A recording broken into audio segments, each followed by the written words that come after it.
Hi everyone, back with me again in this channel. On today's tutorial, I'm gonna show you how to make your body looks slims in a video on CapCut apps. So here I've already import a video to CapCut, and the slim settings is can be found under the retouch menu. So just click on your video and find retouch. Here click on body, and then you'll find slim.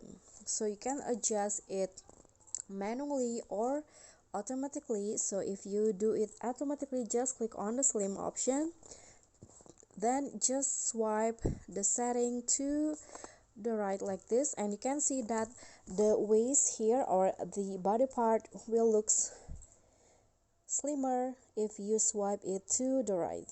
Okay, but if you want to do it manually, just click on manual tab, click on slim, and in here adjust it like this, for example.